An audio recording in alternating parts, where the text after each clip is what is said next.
I stuffed the last of my camera equipment into the bag and checked my phone. 11 missed calls from the parking enforcement office. My stomach dropped before I even read the text message. Vehicle towed from hotel loading zone. Retrieve within 24 hours or additional fees apply. Perfect. Absolutely perfect. I'd been so focused on getting decent shots at the corporate event that I hadn't noticed the time. The hotel manager had been explicit about the 30-minute loading zone limit, and I'd been there for 3 hours. Professional photography doesn't pay enough to cover stupidity. Riley tugged at my jacket, her small face pinched with exhaustion. Mama, I'm hungry. I know, baby. We'll get something soon. Outside the hotel's glass doors, water poured from the sky in sheets. Not the gentle autumn drizzle that had been falling when we arrived, but the kind of downpour that soaks you to the bone in seconds. The kind that turns city streets into rivers and makes taxi drivers disappear. I pulled out my wallet and counted what was left after paying this month's overdue electric bill and last month's late fee for Riley's daycare. $43. The towing fee alone would be $200, plus storage, plus the original parking ticket. I didn't have it. Wouldn't have it until my next client paid, which could be days or weeks depending on their accounting department's mood. Mama? Riley's voice was small, tired. She'd been patient all evening, sitting quietly in the corner of the ballroom while I worked, coloring in the activity book I'd brought. She was always patient, my girl. Too patient for a 5-year-old who should be home in pajamas, not standing in a hotel lobby at 9 p.m. on a school night. Let's find somewhere dry to wait, I said, trying to sound confident. The rain will stop soon. The lie tasted bitter. The weather app showed another 2 hours of this storm, minimum. Across the street, a cafe glowed with warm light. The kind of place with marble countertops and $12 lattes, where people in expensive coats sipped espresso and pretended the world outside didn't exist. Normally, I'd never go in there. But Riley was shivering despite her jacket, and I needed to call someone. Anyone. The cafe was packed when we pushed through the heavy door. Every table occupied, every chair claimed. Warmth hit my face along with the rich aroma of coffee and something baking. Riley pressed against my leg, overwhelmed by the noise and the crowd. I scanned the room desperately. One table near the back had a single occupant, a man with dark hair reading what looked like an Italian newspaper. He hadn't touched the espresso cup in front of him. Desperation overrides pride. I'd learned that the hard way. I approached his table, water still dripping from my jacket. Excuse me, I'm sorry to bother you, but would you mind if we sat here? Just until the storm passes. Everywhere else is full. He looked up, and I found myself caught by the darkest brown eyes I'd ever seen. Not black, but deep amber brown, like expensive whiskey held up to light. His face was all sharp angles, strong jaw shadowed with precisely maintained stubble, high cheekbones that suggested Italian heritage. No scars, no imperfections, just the kind of masculine beauty that belonged on magazine covers, not in New York cafes at 9 p.m. He was younger than I'd expected from the back. Mid-30s maybe. Tall, even sitting down, easily over 6 feet, with the kind of athletic build that came from actual physical work, not just gym sessions. His gaze moved from me to Riley, taking in her wet blonde curls plastered to her small face, the way she trembled despite being inside. Sit, he said.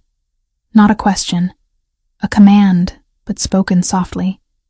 His accent was barely there, just a slight musicality to the word that confirmed the Italian newspaper wasn't for show. I pulled out the chair across from him, helping Riley into the one beside me.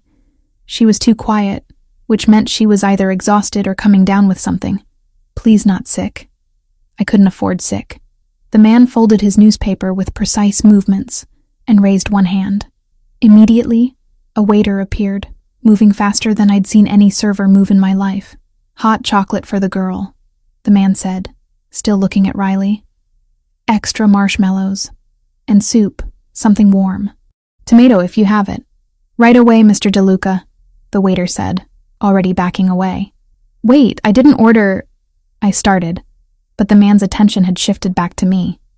She's cold, he said simply. And hungry. It wasn't a question, and the truth of it stung.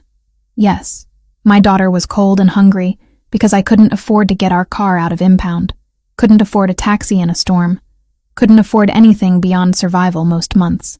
Thank you, I managed. But I can pay for our... Already handled. He leaned back slightly, studying me with an intensity that made my skin prickle. Not threatening, exactly, but absolute. Like he was used to being listened to. Obeyed. You were working tonight. The corporate event upstairs. How did he know that? I glanced down at my clothes, realized my camera bag was still visible, logo facing out. The hotel name was probably on something. Yes. Photographer, freelance. I tried to sit straighter, aware of how I must look. Soaked jacket, hair falling out of its ponytail, mascara probably smudged. Professional. I could tell. The corner of his mouth lifted slightly. Not quite a smile, but close. You have the look. Always watching. Always framing. The waiter returned with frightening speed, setting down a mug of hot chocolate so loaded with marshmallows that Riley's eyes widened. A bowl of soup followed, steam rising from the surface. Eat, Piccola, the man said to Riley, his voice gentler than it had been with me. Riley looked at me for permission. I nodded, and she immediately grabbed the mug with both hands, bringing it to her lips carefully.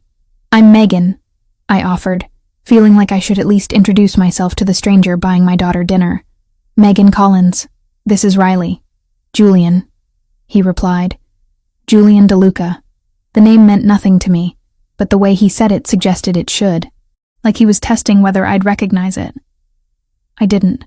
I was too busy watching Riley drink her hot chocolate, seeing color return to her cheeks, feeling the knot in my chest loosen slightly. You live in the city? Julian asked, making conversation that felt oddly formal. Queens. We were just waiting for the rain to stop before heading home. His eyes moved to the window, where water still poured in torrents. You'll be waiting a while. Yeah.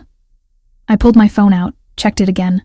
Still no response from my friend Sarah, who might have been able to lend me money. No miraculous solution to the towing situation. Just the weather app confirming my misery. Julian watched me, missing nothing. I had the unsettling feeling he could read exactly what was wrong, could see the calculations I was running in my head. Car impound versus paying rent. Taxi home versus walking in the storm. My camera bag sat at my feet, and something shifted in Julian's expression when he looked at it. You dropped this, he said, reaching into his jacket pocket and pulling out one of my business cards. The corners were slightly damp. The professional headshot I'd paid too much for 3 years ago staring back at me.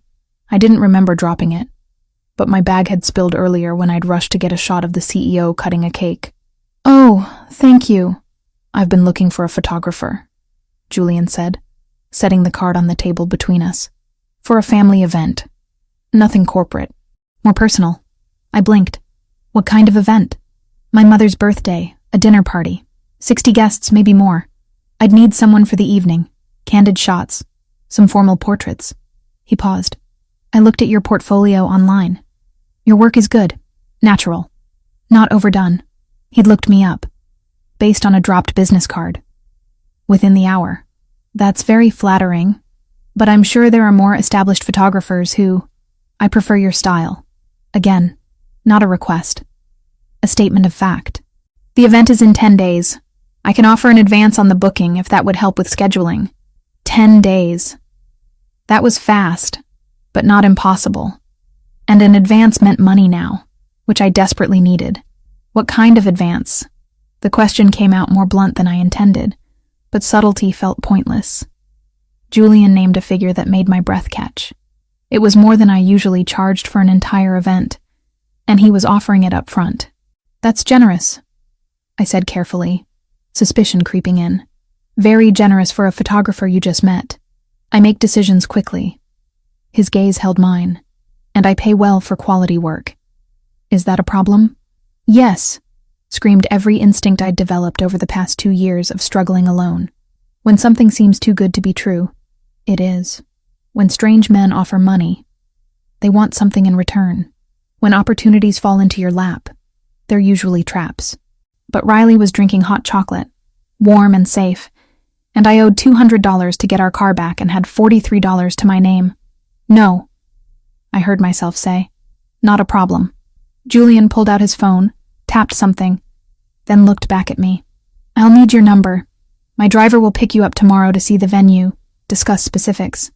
I gave him my number, watching as he entered it with the same precise movements he'd used to fold his newspaper. Everything about him was controlled, measured. The advance will be transferred tonight, he said. You should see it in your account by morning. You don't even have my banking information. Your business card has your website.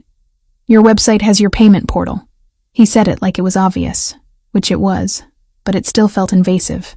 Like he'd already looked too deeply, learned too much. The soup bowl in front of Riley was half empty, and she was starting to slump in her chair, exhaustion winning over hunger. We should go, I said, even though the rain hadn't let up. Let you have your table back. I'll drive you. I started to refuse automatically, but Julian was already standing, pulling on a black coat that looked like it cost more than my monthly rent. I stopped myself from making the comparison, from cataloging the obvious wealth gap between us. It didn't matter. This was business. That's not necessary. I tried anyway. It's pouring. You have no car. You have a tired child. He stated facts, not arguments. I have a car and a driver. It's practical. He wasn't wrong, and my options were limited to non-existent. I nodded, too tired to keep fighting. Julian walked to the counter, spoke briefly with the man behind it. Money changed hands, though I didn't see how much. When he returned, he held Riley's jacket, which had been hanging on her chair. Come, Piccola, he said quietly, helping Riley into the jacket with surprising gentleness. Time to go home. Riley looked up at him with sleepy curiosity. Are you a prince? The question caught him off guard. For the first time since we'd sat down, his expression shifted into something almost human, almost warm. Why would you think that? He asked, crouching to be at her eye level. You're in a castle, Riley said, waving vaguely at the elegant cafe. And you're helping us. Like in stories. Julian's mouth curved into a genuine smile, and it transformed his entire face. Made him look younger, less intimidating. Not a prince, he said. Just someone who doesn't like seeing people cold and hungry. Outside, a black car waited at the curb. Not a taxi, not an Uber. A sedan with tinted windows and a driver who appeared the moment we stepped onto the sidewalk, holding an umbrella. The driver opened the rear door without speaking, his movements efficient.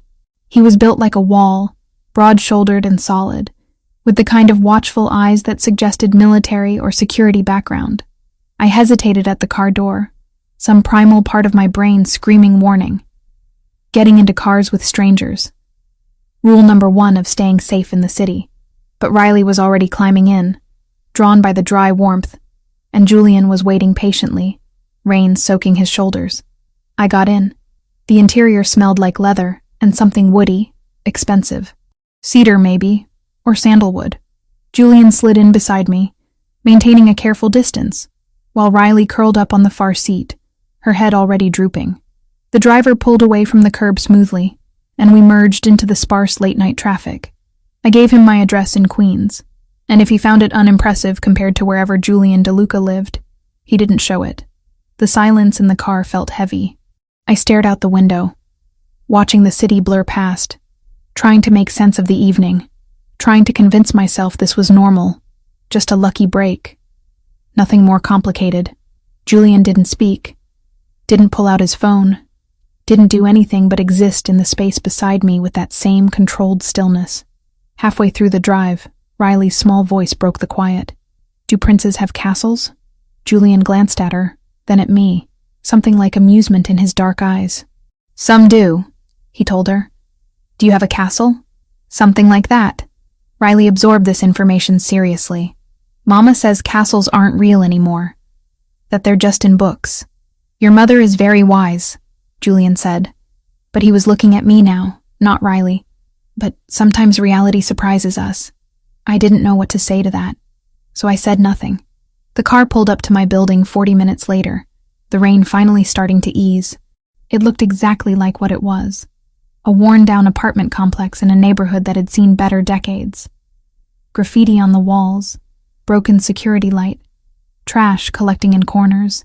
Julian's expression didn't change as he took it in, which somehow made it worse than if he'd shown disgust. "Thank you for the ride," I said, gathering Riley, who had fallen fully asleep. "And for dinner.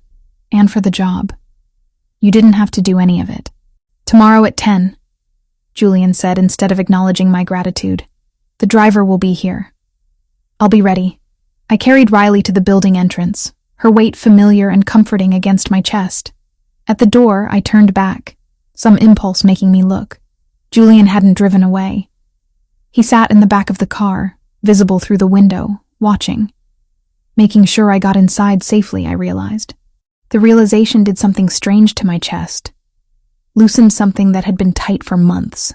I waved once, awkwardly, then pushed through the door into the lobby that smelled like mildew and old cooking oil. By the time I got Riley upstairs, changed her into pajamas, and tucked her into bed, it was past 11. I checked my phone one last time before collapsing onto my own bed. A notification glowed on the screen.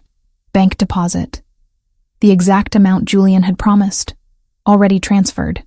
I stared at it for a long moment, at the proof that tonight had been real, that tomorrow I could get my car back, that for at least a little while the desperate scramble to survive could ease. But underneath the relief, a question nagged at me. Why? Why had Julian DeLuca, whoever he was, decided to help a random photographer and her daughter in a cafe? What did he really want? I fell asleep before I could answer, exhaustion claiming me. Tomorrow I would meet him again, see his castle, whatever that meant. Tomorrow I could start worrying about the price of his generosity. Tonight, Riley was warm and fed and safe. I'd take that victory, however temporary it might be. The morning came too quickly. Riley bounced on my bed at 8, fully dressed and demanding breakfast, which told me she'd recovered from last night's exhaustion. Kids were resilient like that. I, on the other hand, felt like I'd been hit by a truck. My phone showed the bank deposit was real, which meant today was real, which meant I was about to see Julian DeLuca's castle and figure out what I'd actually agreed to. By 9:45, we were both presentable. Riley wore her favorite purple dress with the butterfly on it, insisting that you had to dress nice for castles. I'd chosen black jeans and a gray sweater, professional but not trying too hard. My camera equipment was clean and organized, ready to assess the venue. The black sedan arrived at precisely 10. Same car as last night, same driver who emerged to open the door with the same wordless efficiency. "Good morning," I ventured as Riley climbed in. "Morning, Miss Collins," he replied, his voice surprisingly gentle for someone built like a linebacker. "I'm Anthony. Mr. DeLuca asked me to make sure you're comfortable." Anthony. At least now the silent driver had a name. The drive took us out of Queens, through Manhattan, across a bridge I didn't recognize. We ended up in a part of the city I'd never visited, where streets were tree-lined and houses sat behind gates instead of stacked on top of each other. We turned onto a private road, and I understood what Riley had meant about castles. The DeLuca property wasn't a castle, but it wasn't far off. A 3-story brick mansion sat at the end of a curved driveway, surrounded by manicured gardens that probably cost more to maintain than I made in a year. Wrought iron gates had opened automatically as we approached, cameras visible at multiple points along the perimeter. This wasn't just wealthy. This was the kind of wealth that needed security. "Wow," Riley breathed, pressing her face against the window. Anthony pulled up to the front entrance where Julian waited. He wore dark gray slacks and a black sweater that somehow looked both casual and expensive, hands in his pockets as he watched our approach. He opened Riley's door himself, crouching down to her level. "Good morning. Did you sleep well?" Riley nodded shyly, suddenly reserved in daylight. "Good." Julian straightened, his attention shifting to me as I climbed out. "Megan, thank you for coming. Thank you for the advance," I replied, keeping it professional. "It cleared this morning, as promised." He gestured toward the house. "Come. I'll show you where the event will be, and we can discuss what you'll need." The interior matched the exterior. High ceilings, crown molding, hardwood floors that gleamed like glass. Artwork that looked original and probably was. Everything screamed old money, generational wealth. the kind that didn't need to announce itself because everyone already knew. Julian led us through a formal living room that looked like it belonged in a museum, down a hallway lined with family photographs. I tried not to stare too obviously at the images. Julian as a teenager, serious even then. An older couple who must be his parents. A younger man who shared Julian's features but with softer edges, less intensity. We emerged into a sunroom that overlooked gardens stretching toward a distant wall. Windows on 3 sides flooded the space with light, and I could already see the potential for photographs. Natural light like this was a gift. The dinner will be here, Julian explained. Tables arranged in a U-shape, about 60 guests. My mother prefers intimate settings even for large gatherings. I pulled out my phone, started making notes about lighting conditions, best angles, where I could position myself to be unobtrusive. Professional mode kicked in, overriding my nerves about being in this overwhelming house. Riley had wandered to the windows, drawn by movement in the garden. I followed her gaze and saw an older woman in an elegant cream dress tending to rose bushes, her silver-streaked dark hair pulled back. The woman looked up, perhaps sensing being watched. Her eyes found the window, found Riley standing there backlit by sunlight, and she went completely still. Even from this distance, I could see the shock on her face, then something else. Recognition, maybe, or memory. Her hand went to her mouth. "That's my mother," Julian said quietly, having moved to stand beside me. His voice had changed, softened. "Valentina." The woman set down her gardening shears and walked toward the house with purpose. Julian moved to meet her, and I heard the back door open, followed by rapid Italian that I couldn't understand. Valentina entered the sunroom like weather, bringing energy that filled the space. She was beautiful in the way women who'd lived full lives were beautiful, lines around her eyes speaking of laughter and tears in equal measure. But she wasn't looking at Julian. She was looking at Riley, who'd turned from the window and now stood uncertain, sensing the intensity of attention. "Mio Dio," Valentina whispered. "She looks exactly—" "Mother," Julian said gently, switching to English. "This is Megan Collins, the photographer I told you about, and her daughter Riley." Valentina blinked, seemed to remember herself. She turned to me, offered a warm smile that didn't quite reach her eyes, which kept drifting back to Riley. "Forgive me," she said, her accent stronger than Julian's. "You must think me strange. It's just, you remind me of someone, Kara." This last part was directed at Riley. "My granddaughter," Julian supplied quietly, answering my unasked question. "Sophia. We lost her 10 years ago." The weight of that statement settled over the room. I looked at Riley, seeing her through Valentina's eyes. Blonde curls, small frame, probably the same age. The same innocence that made the world seem safe when it wasn't. "I'm so sorry," I said, inadequate words for immeasurable loss. Valentina waved it away, but her eyes were bright. "It was long ago, but seeing your daughter," she trailed off, then seemed to gather herself. "You will stay for lunch, yes? Both of you, I insist." Julian opened his mouth, probably to explain that we were here for business, but Valentina's expression brooked no argument. This was a woman used to getting her way. "We don't want to impose," I started. "You're not imposing. You're accepting hospitality." Valentina's smile became genuine. "Please. It would make me very happy." Riley looked up at me hopefully. She'd been so good lately, so patient with all the upheaval in our lives. "One lunch wouldn't hurt." "Okay," I agreed. "Thank you." Valentina beamed, then held out her hand to Riley. "Come, Piccola, you can help me set the table. Do you know how to fold napkins?" Riley shook her head but took Valentina's hand without hesitation. My daughter, who was usually shy around strangers, following this elegant woman like they'd known each other forever. I watched them go, feeling something twist in my chest. "She's safe," Julian said, reading my tension.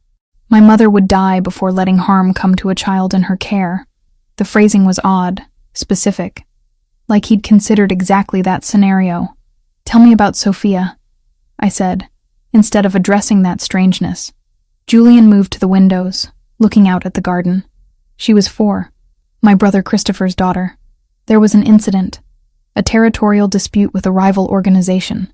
Sophia was caught in the crossfire. Rival organization.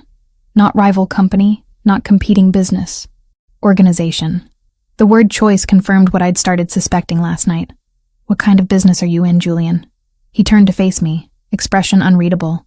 Import and export, logistics, security consultation, various interests. All technically legitimate, all vague enough to mean anything. And the organizations you have disputes with? Competitors who don't believe in civilized negotiation. His tone made it clear the topic was closed. Come, let me show you the rest of the venue while my mother commandeers your daughter. We spent the next 30 minutes discussing lighting, timeline, shot lists. I tried to focus on the work, to ignore the way Julian's presence seemed to fill whatever room we were in. He was attentive to details, asked intelligent questions about composition, and candid versus posed shots. He also, I noticed, always positioned himself between me and doorways, always kept track of exits, always seemed aware of every sound in the house. This was a man who lived expecting danger. A crash from somewhere in the house made us both turn. Raised voices followed, one of them slurred and angry. Julian's entire demeanor changed. The polite host vanished, replaced by something colder, harder. Stay here. He left before I could respond, moving with purpose toward the commotion. I absolutely did not stay there. I followed, keeping distance but needing to know what was happening, where Riley was. The voices led to a formal dining room where Valentina stood with rigid posture, Riley behind her, and a younger man swayed in the doorway. He had Julian's coloring but softer features, less defined, handsome in a boyish way, though that effect was ruined by bloodshot eyes and rumpled clothes that suggested he'd slept in them. She's replacing her, the man slurred, pointing at Riley. You're replacing Sophia with some random kid off the street. Christopher, Valentina said, voice sharp as a blade. You're drunk. At noon. Again. So this was the brother. The one who'd lost his daughter. So what? Christopher laughed bitterly. At least I feel something. At least I'm not pretending everything's fine, having birthday parties and playing happy family with strangers. Julian appeared in the doorway behind Christopher, and the temperature in the room seemed to drop 10 degrees. Out, Julian said. One word. Quiet, but absolute. Christopher spun, nearly lost his balance. Oh, big brother's here. Come to throw me out of the house our father left to both of us? Father left the house to me. He left you an allowance you've drunk through twice over. Julian's voice was flat, factual. You have 30 seconds to leave on your own, or Anthony will help you. As if summoned, Anthony appeared at Julian's shoulder. Christopher took in the bigger man's impassive expression and seemed to deflate. This is what we've become, Christopher said, looking between Julian and Valentina. Father would be ashamed. Father would be ashamed of what you've made yourself, Valentina replied, sadness underlying the anger. Now go. Sleep it off. Christopher left, stumbling slightly. Anthony followed at a discreet distance. The silence that followed was heavy. Riley had pressed herself against Valentina's legs, and the older woman stroked her hair absently, comforting them both. Julian's jaw was tight, hands fisted at his sides. This was costing him, I realized. Watching his brother self-destruct, being unable to fix it. I'm sorry you had to see that, Valentina said to me to Riley. Christopher, he's been unwell since we lost Sophia. 10 years. The girl had been gone 10 years and her father was still drowning in grief. We should go, I said quietly. This is family business. We're intruding. No. Valentina's response was immediate. Firm. You stay. We eat lunch like civilized people. Christopher doesn't get to ruin this too. It wasn't really a request. I nodded, not knowing what else to do. Lunch was surprisingly pleasant despite the earlier scene. Valentina had made pasta from scratch, served with bread that melted in your mouth and vegetables from the garden. Riley ate without complaint, drawn out of her shell by Valentina's gentle attention and questions about school, friends, favorite colors. Julian remained quiet, watchful. He'd positioned himself where he could see both the door and Riley, that protective instinct on full display. Midway through the meal, Valentina asked, Would you do me a favor? An old woman's indulgence? Of course, I said, though wariness crept in. Would you take a photograph of Riley? For my desk? Valentina's eyes were hopeful, vulnerable. I know it's odd to ask, but she has brought light into this house today, and I would like to remember it. I looked at Riley, who shrugged, unbothered. Sure, Mama. Okay, I agreed, pulling out my camera. Riley, stand by the window there. I took several shots of my daughter backlit by garden sunlight, her blonde curls glowing, expression open and sweet. When I showed Valentina the preview, the older woman's eyes filled with tears. Perfect, she whispered. Grazie. After lunch, Julian walked us to the car. Riley ran ahead with Anthony, chattering about the roses in the garden. I apologize for Christopher, Julian said as we walked the curved driveway. He's complicated. He lost his daughter. That's not complicated, that's devastating. It is, but it doesn't excuse everything else. Julian stopped walking, turned to face me. Megan, I want you to have my number, my personal line, not the business one. He pulled out his phone, showed me a different number than the one from last night. I added it to my contacts, wondering why a photographer would need the personal line of a client whose family drama included day drinking and mysterious organizations. If you ever need anything, Julian continued, and I mean anything, you call that number, day or night. It doesn't matter what it is. Julian, I appreciate the generosity, but I'm your photographer. That's all. His dark eyes held mine, intense in a way that made my breath catch.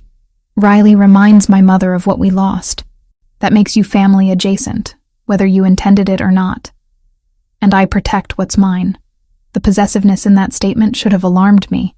Instead, it made something warm unfurl in my chest, unwanted and dangerous. I'll keep that in mind, I managed. Anthony had the car running, Riley already buckled in. Julian opened my door, waited until I was settled. I'll send you the final details for the event, he said. And Megan? Thank you. My mother smiled today, genuinely. She hasn't done that in longer than I care to admit. The door closed before I could respond, and we pulled away from the mansion, from the gardens, from the man who'd somehow become more than a client in less than 24 hours. Riley talked nonstop about Valentina, the house, the pasta. I made appropriate noises, my mind elsewhere. On the way out, just before reaching the gates, I'd seen something. Men unloading wooden crates from a truck, Cyrillic lettering visible on the sides. Russian markings, unless I was mistaken. Import and export, Julian had said. But what kind of importing required that level of security, that kind of secrecy? I didn't ask. Didn't want to know the answer, because knowing would mean I'd have to make a choice about whether to keep taking Julian DeLuca's money, keep accepting his protection. Riley was safe, well-fed, happy. I had work, income, breathing room for the first time in months. Sometimes ignorance was the better option. Anthony dropped us at home 20 minutes later. As I carried Riley upstairs for her nap, my phone buzzed. A message from Julian. My mother wants to know if Riley would like to come back for dinner this week. No work obligations, just family time. Let me know. I stared at the text for a long moment. Crossing lines, getting involved, letting my daughter attach to people who lived in a world I didn't understand. All the logical reasons to decline lined up in my head. But I thought of Valentina's smile, genuine and warm, of Julian's quiet protection, of Riley laughing for the first time in weeks. Thursday works, I texted back. His response was immediate. Thursday, it is. I'd worry about consequences later. For now, I'd take the light where I could find it, even if it came from a source I couldn't fully trust. The week between that lunch and Valentina's birthday party passed in a blur of work and anxiety. Riley asked daily when we'd see Valentina again, and I couldn't quite explain the knot in my stomach every time Julian's name came up in conversation. Thursday arrived with clear skies, and my camera equipment meticulously organized. Anthony picked us up at 6, Riley dressed in her butterfly dress again, chattering about whether there would be cake. There will definitely be cake, Miss Riley, Anthony said, the first time I'd heard him volunteer information. Mrs. DeLuca's favorite. Chocolate with raspberry filling. The mansion looked different at night. Lights illuminated the facade, making it glow against the darkening sky. Cars lined the circular drive. Expensive models I couldn't name but recognized as the kind that required six-figure investments. Julian met us at the entrance, wearing a charcoal suit that fit him like it had been built around his body. Probably had been. His dark eyes swept over us, lingering on Riley for a moment before settling on me. "You came," he said, as if there'd been doubt. "You're paying me to," I replied, keeping it professional. "Where would you like me to start?" "My mother wants to see Riley first. Then you can begin shooting." He gestured inside, where voices and music drifted from deeper in the house. "The guests are arriving." Valentina appeared almost immediately, resplendent in a midnight blue dress that probably cost more than my car had. Her face lit up when she saw Riley, and my daughter ran to her without hesitation. "Cara mia," Valentina said, embracing Riley. "Come, I want you to meet some people. Your mama will work, but you stay with me, yes?" Riley nodded enthusiastically, and they disappeared into the crowd before I could protest. Julian must have seen the concern on my face. "She's safer with my mother than anywhere else in this house. Valentina will guard her like a treasure." There was something in his tone, a weight to the words that suggested he meant it literally. I pulled out my camera, adjusted settings for the indoor lighting, and started working. The sunroom had been transformed into an elegant dining space. 3 long tables formed a U-shape, set with crystal and silver that caught the light from dozens of candles. Flowers I couldn't name spilled from centerpieces, their scent subtle but present. The guests were arriving in clusters. Men in dark suits, women in cocktail dresses and jewelry that didn't come from department stores. They moved with the easy confidence of people who'd never worried about money, never counted pennies to afford groceries. But underneath the elegance, I started noticing things. The way certain men positioned themselves near exits. The bulges under jackets that weren't from wallets. How conversations would pause when I moved close with my camera, resuming only after I'd passed. These weren't business executives or wealthy socialites. Or rather, they were those things. But they were something else, too. I captured candid shots of guests mingling, of Valentina laughing with an older woman, of the tables being filled with dishes that made my mouth water. Through my viewfinder, I watched how people deferred to Julian. Not obviously, not obsequiously, but with respect that bordered on wariness. He wasn't just the host. He was someone they didn't dare cross.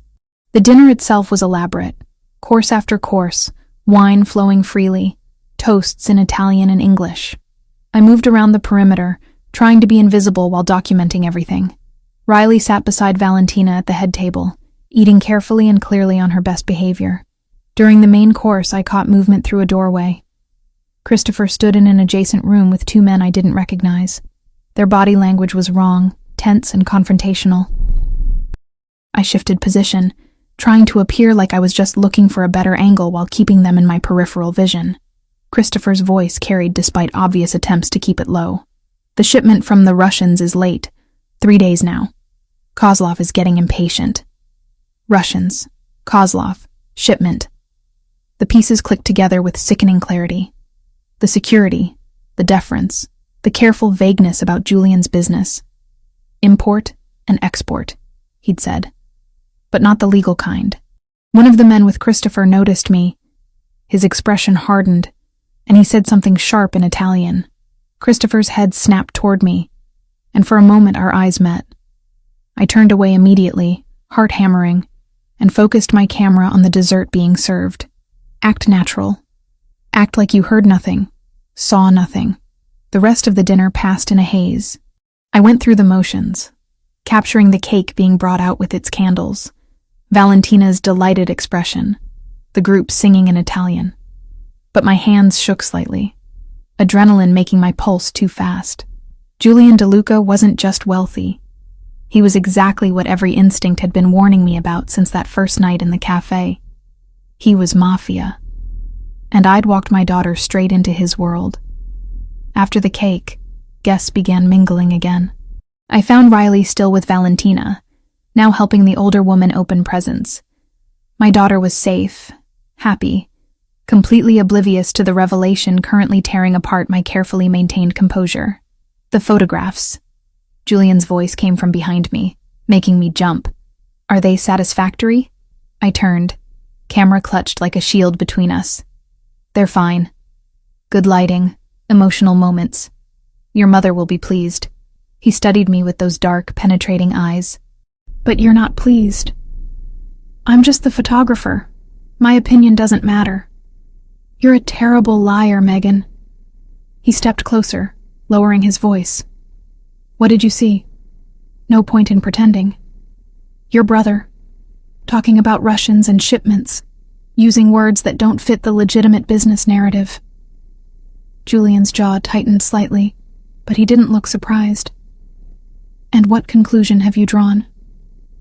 That I should finish this job and never come back? My voice came out steadier than I felt. That I should take Riley and maintain as much distance as possible from whatever this is. Something flickered in his expression. Not anger, but something colder. Resignation, maybe. Come with me, he said. We should talk privately. I wanted to refuse, wanted to grab Riley and run.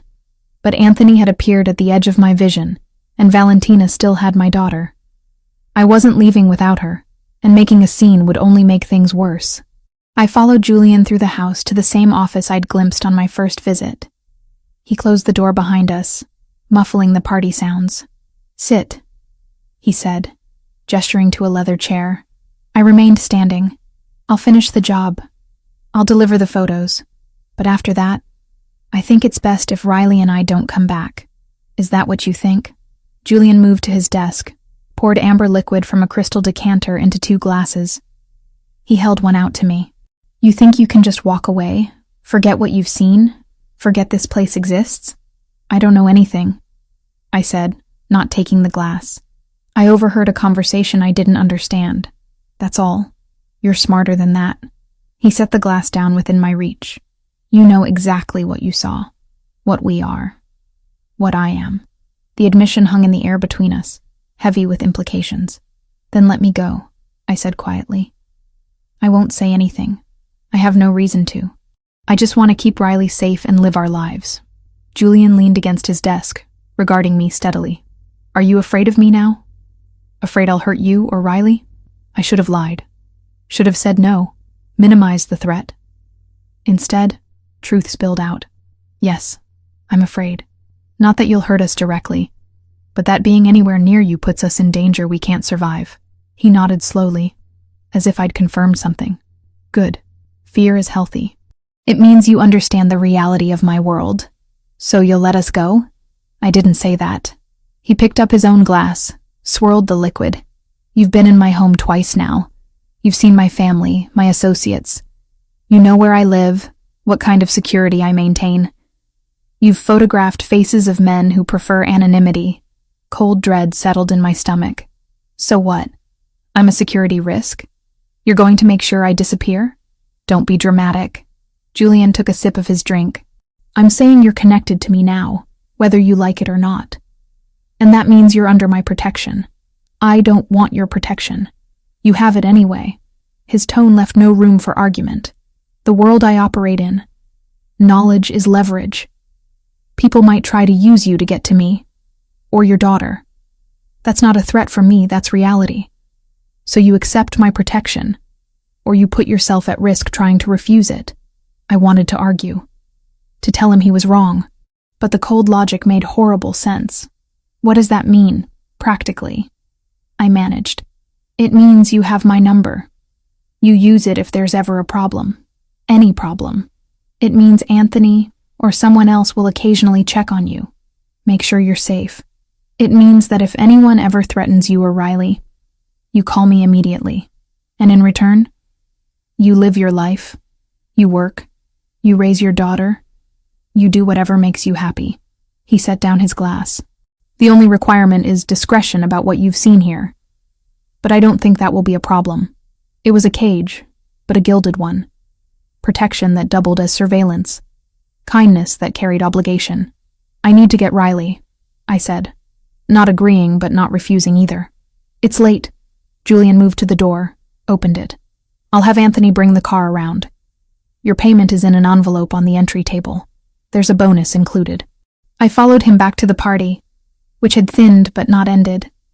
Valentina still had Riley, now showing her a photo album. When she saw us approaching, the older woman's expression turned knowing. "It's time for us to go," I said, keeping my voice gentle. "Say goodnight to Valentina." Riley hugged Valentina with the easy affection of a child who didn't understand complications. "Thank you for my cake. Come back soon, Piccola," Valentina said, kissing Riley's forehead. Then she looked at me, and something in her eyes suggested she knew exactly what conversation Julian and I had just had. "Both of you." Outside, the night had grown cold. Riley climbed into the back seat of the waiting car, immediately curling up. She'd fall asleep before we left the driveway. Julian held my door open, waiting. Before I got in, he spoke quietly. "You asked me to tell you about Sophia." I paused, half in the car. She was Christopher's daughter. 4 years old, blonde curls like Riley. His voice was carefully controlled, emotion locked down tight. 10 years ago, I had a territorial dispute with a Russian organization, the Kozlov family. They wanted our port operations. I refused to negotiate. He looked past me, at nothing. They retaliated by targeting a restaurant we owned. Sophia was there with her mother for lunch. The gunman didn't care about collateral damage.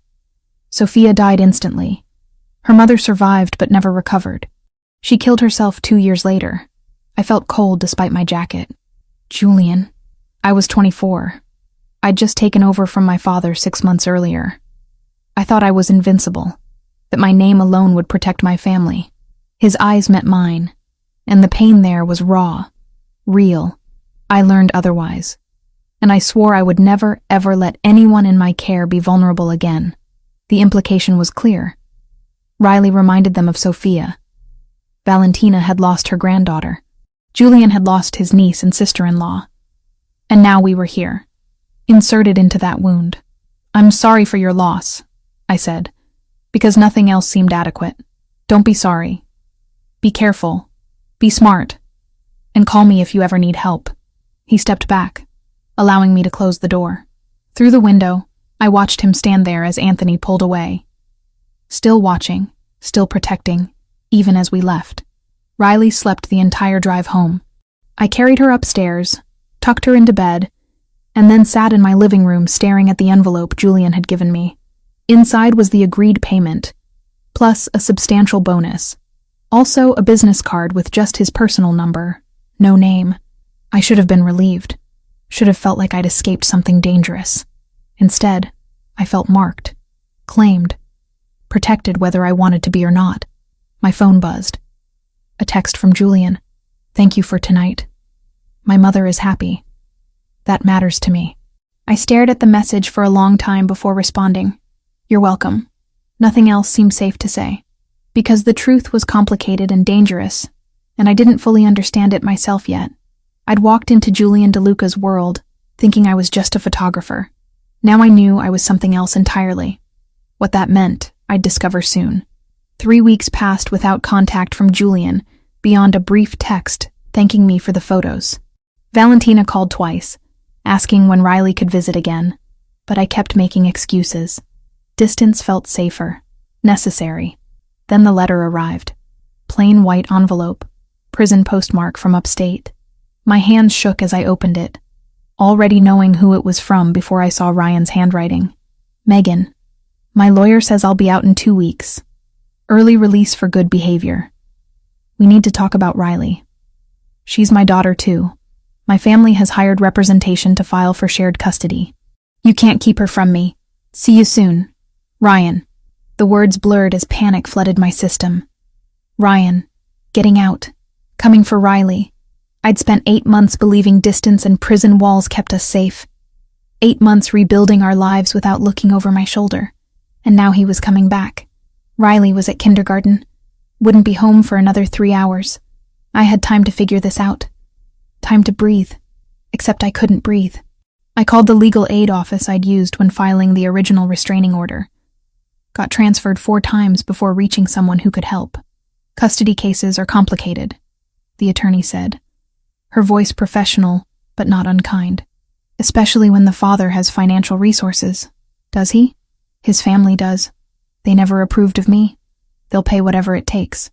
Then you need proper representation. Our office handles criminal matters, but custody requires specialized lawyers. I can give you some referrals, but they're not cheap. How not cheap? Retainer starts around $15,000. More if it goes to trial. $15,000. I had maybe $3,000 in savings from Julian's jobs. Not even close. I thanked her and hung up, then spent the next hour calling the referrals. Every conversation ended the same way. Without a substantial retainer, no one would take my case. Ryan's family money meant this would be a fight, and fights cost resources I didn't have. By the time I picked Riley up from school, I'd exhausted every option I could think of. My daughter climbed into our car, chattering about finger painting and playground politics, oblivious to the crisis swirling around her. "Mama, why are your eyes red?" "Just tired, baby." I forced a smile. Long day. At home, I made dinner mechanically. Mac and cheese from a box, carrot sticks, apple slices. Riley ate while I pushed food around my plate, my mind racing through impossible scenarios. Ryan would get shared custody. Or worse, full custody. He had money, family support, a clean record since his release would prove rehabilitation. I had a restraining order based on incidents from 2 years ago and a job photographing events. No judge would see us as equal. After putting Riley to bed, I sat in my living room staring at my phone. At the contact labeled Julian DeLuca, personal. I shouldn't call. Getting more entangled with him was dangerous, stupid. I should handle this alone, but Riley's face kept flashing through my mind. Her trusting smile, her small hand in mine, the way she still sometimes had nightmares about the shouting matches before we left. I couldn't let her go back to that. My finger pressed the call button before I could change my mind. Julian answered on the second ring. Megan. Just my name, spoken in that low, controlled voice. Somehow it steadied me.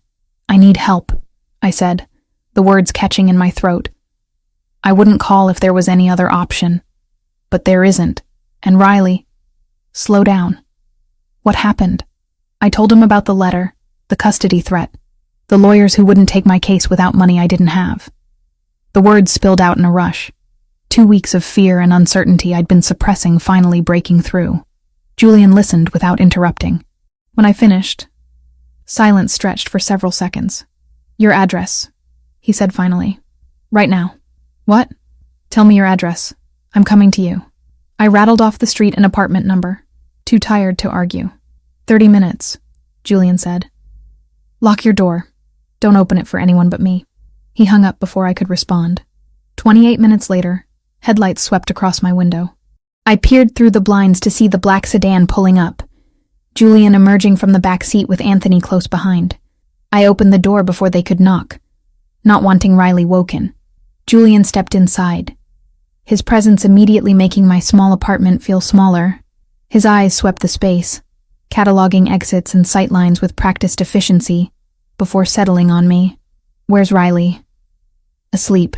She doesn't know about any of this." "Good." He moved to my couch, sat like he belonged there. "Show me the letter." I handed it over, watching as he read Ryan's words with an expressionless face. Anthony stood by the door, hands clasped, waiting. "Anthony," Julian said without looking up. "Place someone on this building. Rotating shifts. If Ryan or anyone connected to him comes within 2 blocks, I want to know immediately." "Yes, sir." Anthony pulled out his phone, stepped into the hallway to make calls. "Wait," I protested. "You can't just station people outside my apartment. The neighbors will notice." "My landlord. Your landlord works for a property management company I do business with. It won't be a problem." Julian set the letter aside. "And your neighbors won't notice. My people are professionals." The casual way he rearranged my life should have infuriated me. Instead, I felt something loosen in my chest. Someone was taking control, handling things I couldn't handle alone. "What about the custody case?" I asked. "Guards outside won't stop a court order." "No, but lawyers will." Julian pulled out his phone, scrolled through contacts. "I have a firm on retainer, family law specialists. They handle sensitive matters for my associates." "Julian, I can't afford—" "You're not paying." He held up a hand, cutting off my protest. This is personal. Riley reminds my mother of Sophia. More than that, she's brought light back to Valentina's life. That makes her important to me. I can't accept charity. Something dangerous flickered in his eyes. It's not charity. It's protection. Do you understand the difference? I did. Charity implied kindness without strings. Protection meant obligation, ownership. What do you want in return? Julian studied me for a long moment. Honesty. If Ryan contacts you again, you tell me immediately.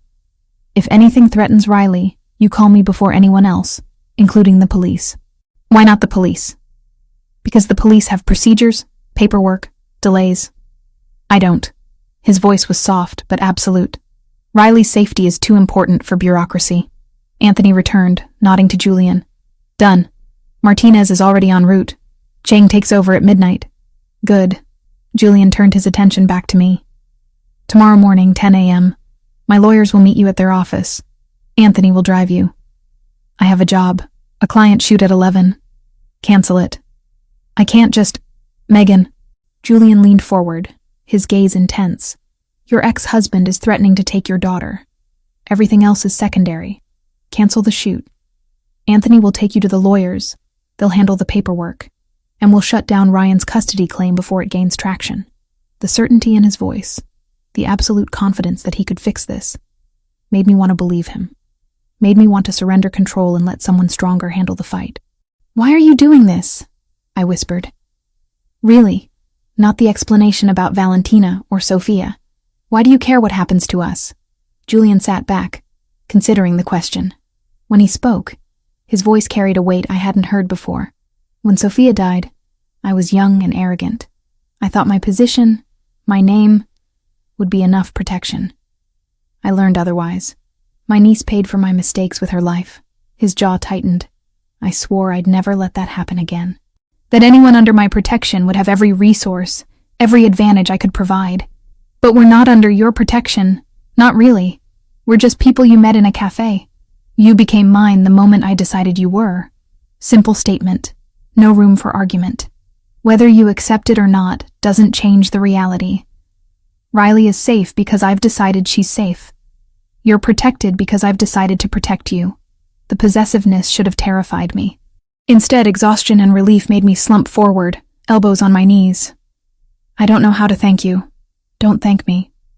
Just trust me. Julian stood, buttoned his jacket. Get some sleep. Anthony will be here at 9 tomorrow. Be ready. He moved toward the door, then paused. From his pocket, he pulled a phone, different from the one I'd seen him use before. This is for you. It has one contact programmed in. Anthony's direct line.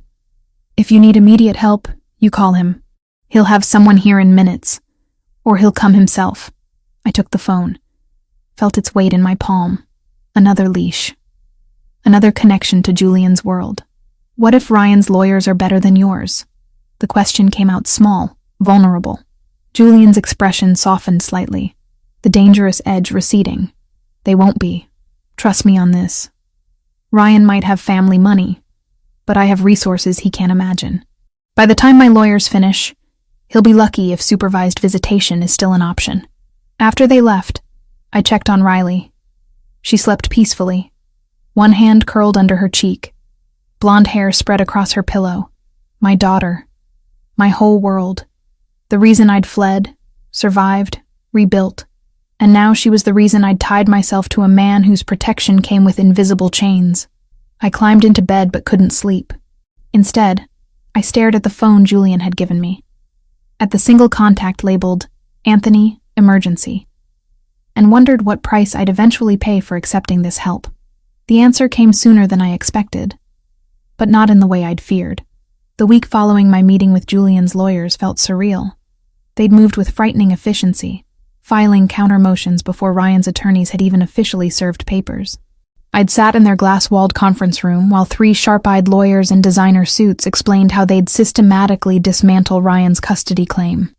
His early release doesn't erase his record, the lead attorney, a woman named Victoria Hale, had said with cold precision. We'll argue that releasing him early only proves he can follow institutional rules, not that he's fit to parent. The documented domestic violence, the restraining order, the 8 months of zero contact with his daughter. It paints a clear picture. By the end of the meeting, I'd felt cautiously optimistic for the first time since receiving Ryan's letter. Now, 2 weeks later, the custody process churned forward through paperwork and legal maneuvers. Julian's lawyers assured me Ryan's case was weakening daily. For the first time in months, I could breathe without the constant weight of panic crushing my chest. Julian visited frequently, always with a reason. Updates from the lawyers, checking that Anthony's security rotations were unobtrusive, dropping off groceries because Valentina insists you're too thin. Each visit felt carefully calibrated, professional boundaries maintained even as something unspoken hummed between us. Riley adored him. That was the most dangerous development, watching my daughter light up whenever his car appeared. She'd started asking when Mr. Julian would visit again, counting days between his appearances. One evening, he arrived with Italian children's books, colorful illustrations of castles and dragons. She should learn the language, he explained, settling onto my worn couch as Riley climbed beside him. It's part of her heritage now, being connected to my family. I'd opened my mouth to argue that we weren't really connected, that this arrangement was temporary protection.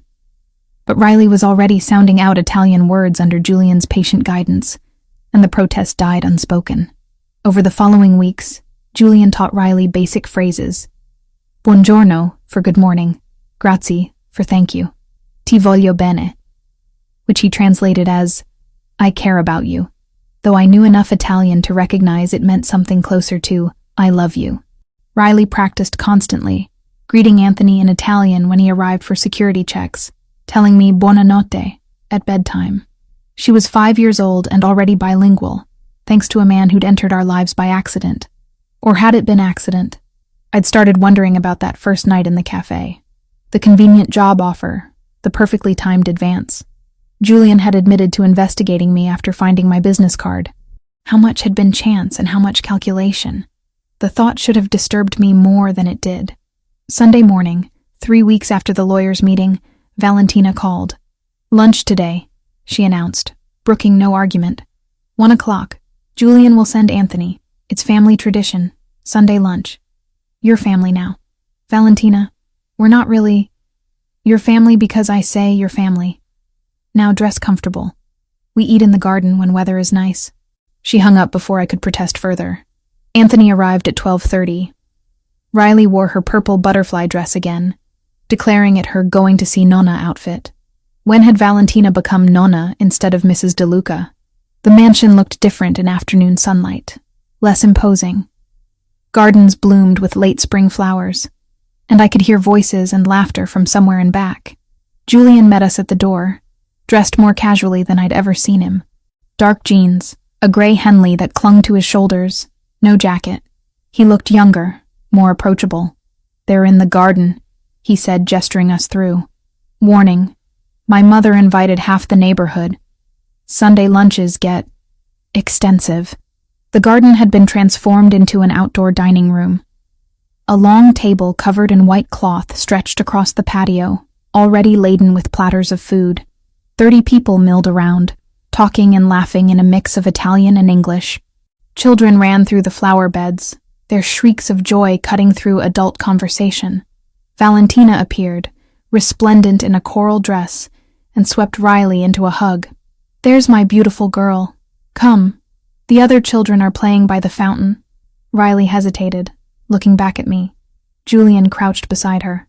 It's safe, he said quietly in Italian, then translated. My men watch the walls. No one comes in who shouldn't. Go play.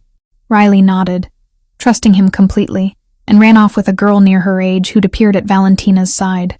She trusts you, I observed, watching my daughter disappear into the garden. Children have good instincts. Julian straightened. Come.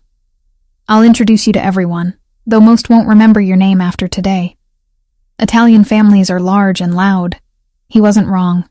Over the next hour, I met cousins and uncles and family friends whose relationships I couldn't track. Everyone spoke with their hands, voices overlapping in cheerful chaos.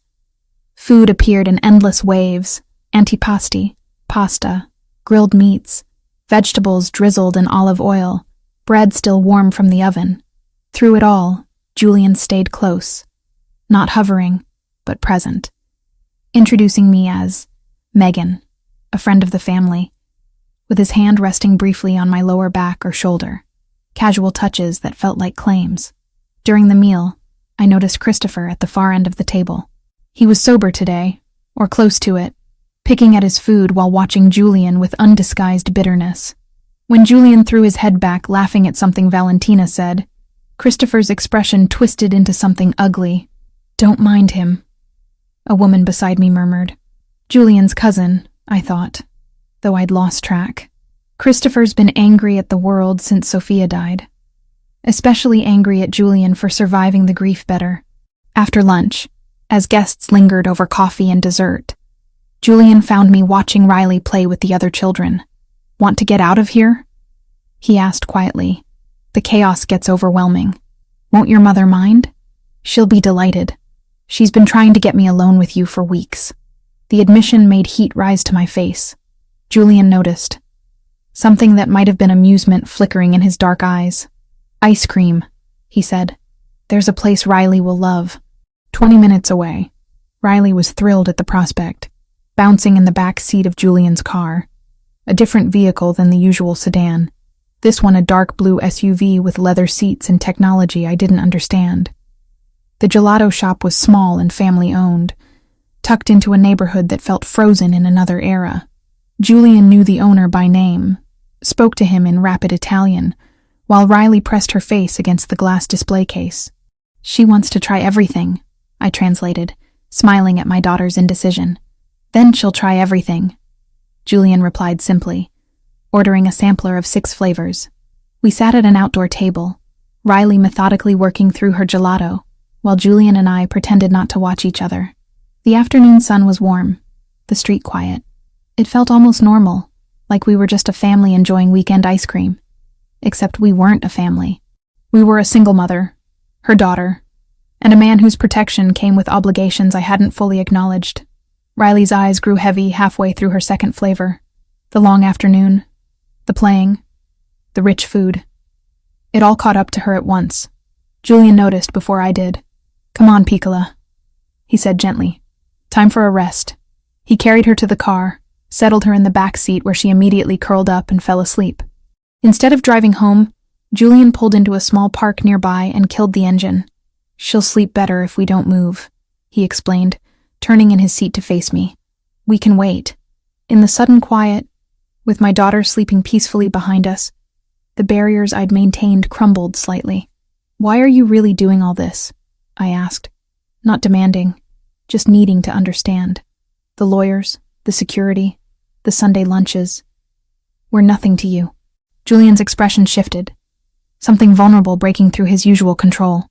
"When I was 17, he said slowly, I had a younger sister, Bella. She was 13, just starting high school. Beautiful, brilliant, full of life. Past tense. My chest tightened. There was a dispute with a rival family. The Russians, actually. The same ones my brother mentioned at my mother's party. They wanted territory my father controlled. He refused to negotiate. Julian's hands tightened on the steering wheel, knuckles white. They retaliated by targeting Bella. Grabbed her after school, held her for 3 days. By the time we found her, he stopped, throat working. She didn't survive what they did to her. Horror and grief crashed over me. "Julian, I'm so sorry. My father became someone else after that. Ruthless, paranoid, trusting no one. I watched him destroy himself trying to protect what remained of our family.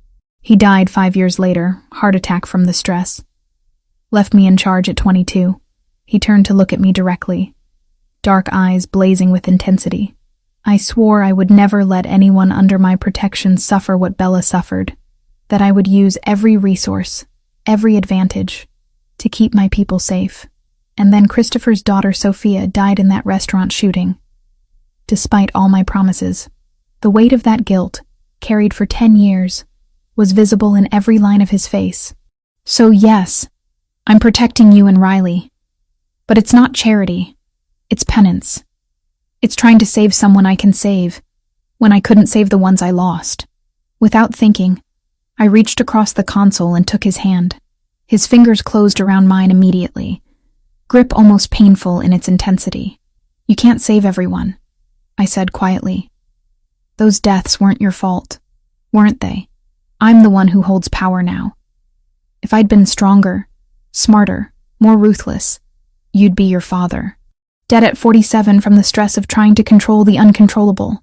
Julian stared at our joined hands, then lifted his gaze to mine. Whatever he saw in my expression made his breath catch.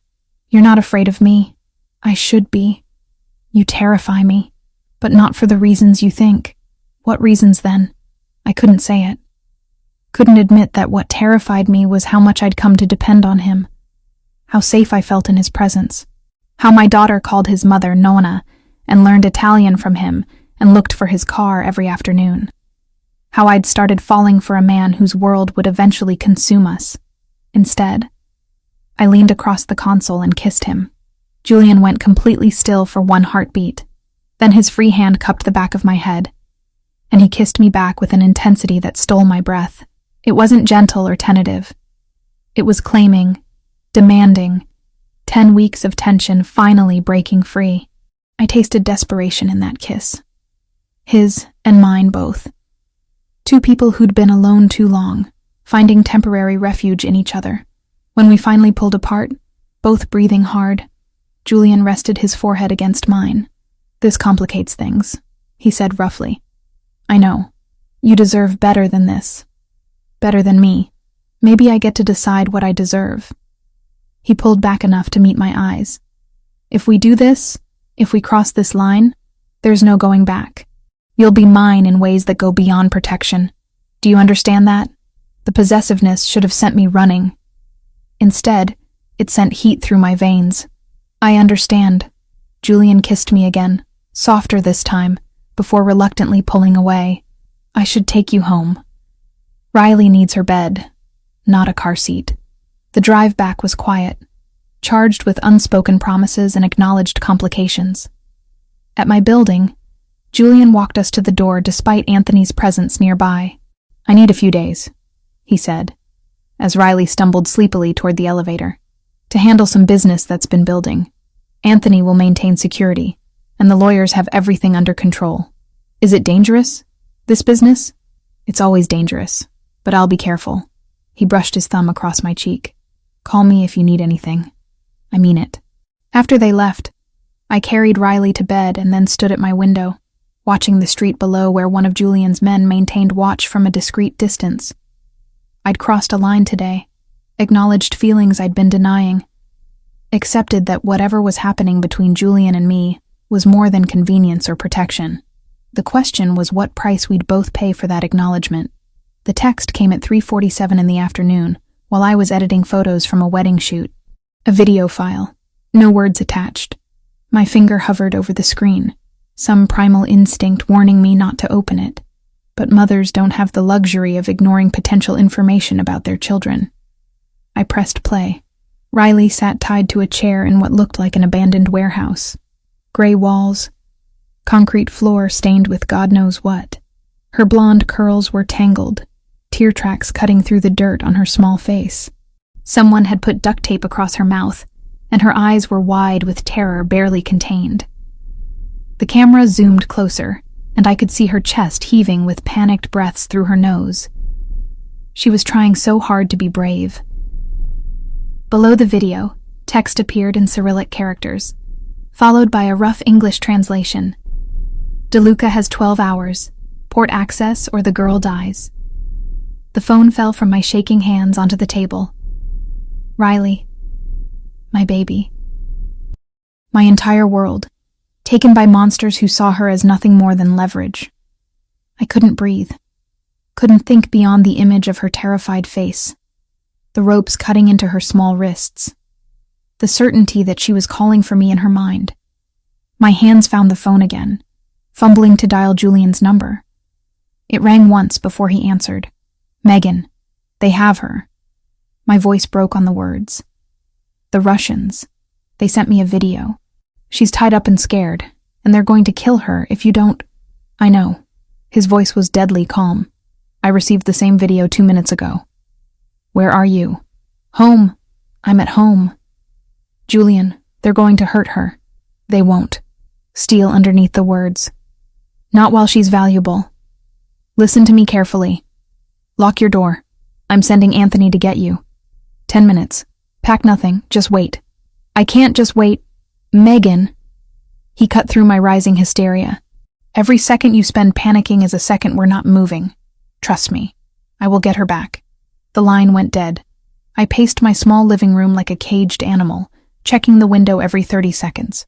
8 minutes later, Anthony's car screeched to a stop outside. I was down the stairs before he could get out. Where is she? I demanded, climbing into the passenger seat. We're working on it. Anthony pulled into traffic with controlled urgency. Julian's already mobilizing the team.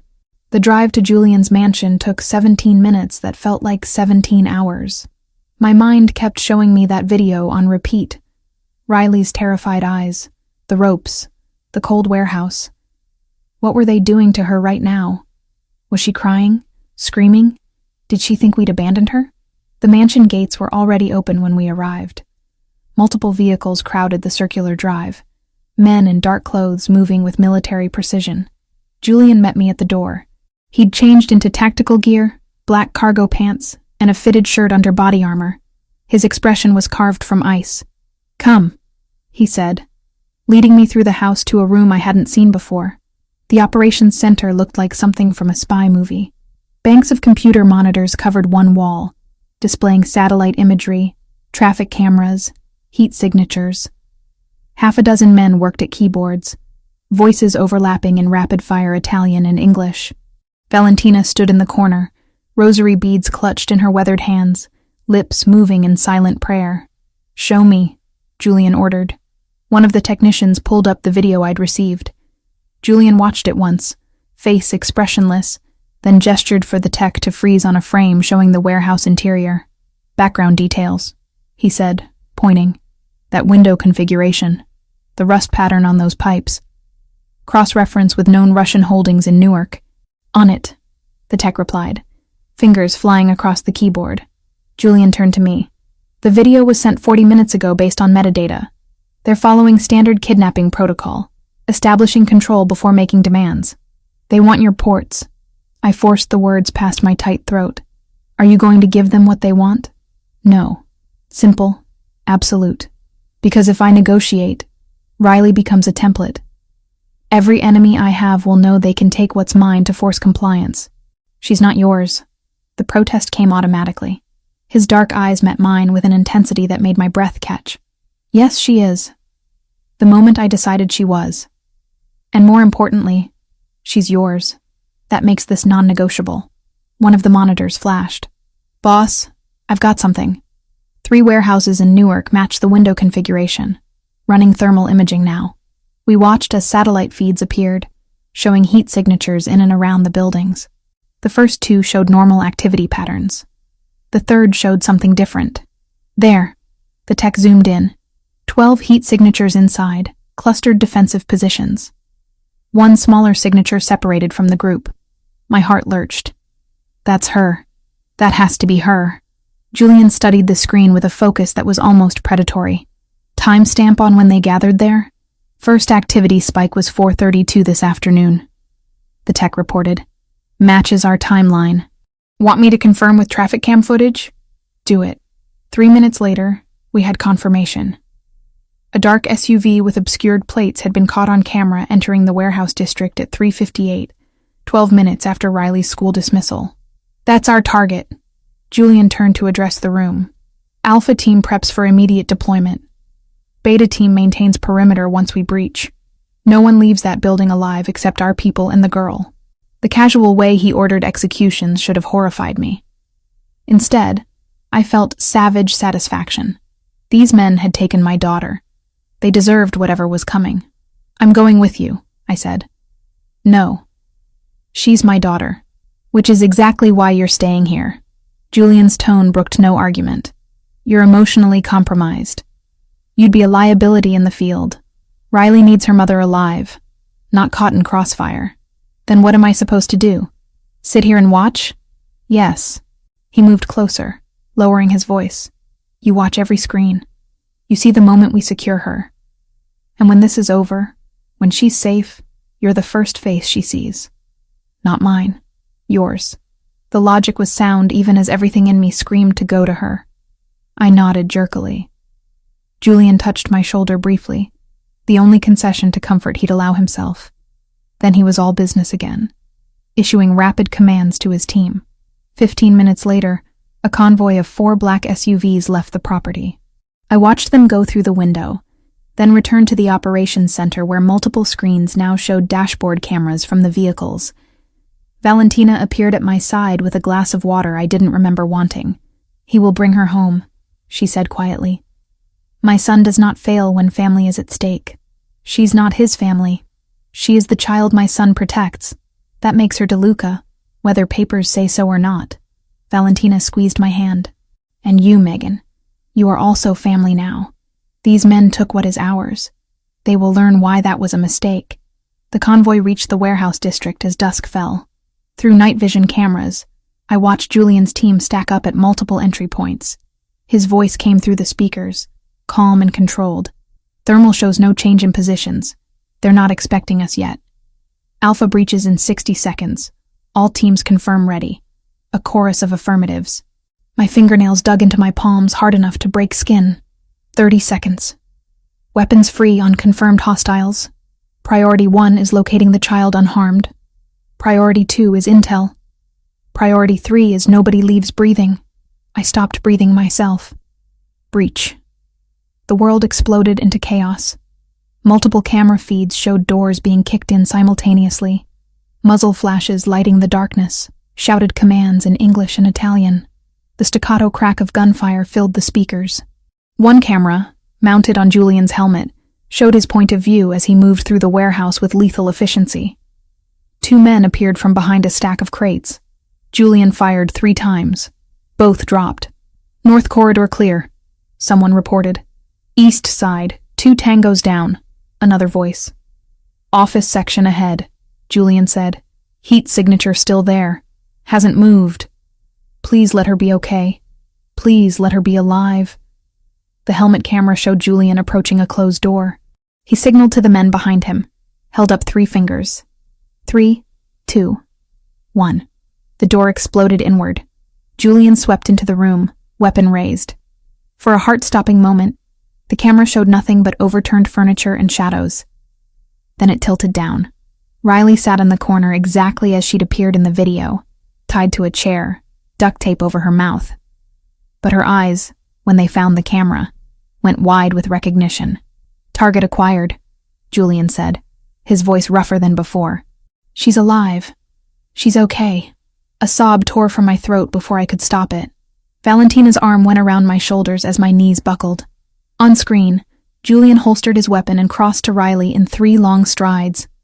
His hands, so deadly moments before, were gentle as he peeled the tape from her mouth. Riley, he said softly. It's me. You're safe now. She stared at him for 1 long second, like she couldn't believe he was real. Then she threw herself forward, chair and all, trying to reach him. Julian caught her, wrapping his arms around chair and child together. One of his men moved in with a knife, cutting the ropes. The moment she was free, Riley wrapped her arms around Julian's neck and buried her face against his tactical vest. I knew you'd come, she sobbed. I told them you'd come. They said nobody was coming, but I knew. I'm here. Julian's voice cracked in a way I'd never heard. I've got you, Piccola. Nobody's going to hurt you ever again. He stood with her clinging to him. This violent man holding my terrified daughter with infinite care. Alpha team, target secured, he reported, moving to extract. The journey out of the warehouse was faster than the entry. Julian never put Riley down, just carried her through corridors of fallen men, shielding her face so she wouldn't see the bodies. Mama? Riley's voice came through the audio. Where's my mama? She's waiting for you, Julian promised. She's safe. We're going to her right now. The convoy pulled back through Newark with escort vehicles clearing their path. 45 minutes from breach to arrival at the mansion. 45 minutes during which I paced the foyer like a mad woman, unable to sit, unable to do anything but wait. Headlights swept across the windows. Car doors opened. I was already running down the front steps when Julian emerged from the lead vehicle, Riley still in his arms.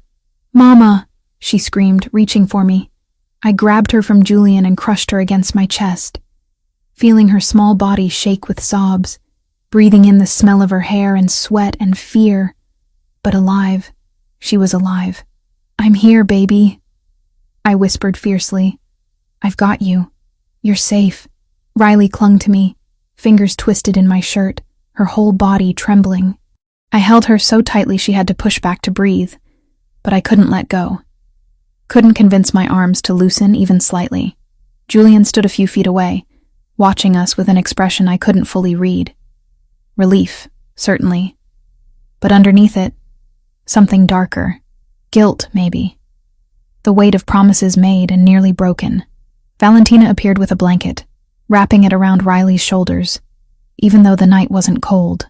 "Povera bambina," she murmured, tears streaming openly. "You're home now. You're safe." A doctor Julian had summoned arrived minutes later and checked Riley over in the mansion's sitting room. No injuries beyond some bruising from the ropes and mild dehydration. Physically, she'd emerged intact. Emotionally was another question. Riley wouldn't let go of me. When the doctor needed to examine her arms, she screamed until I held her hand.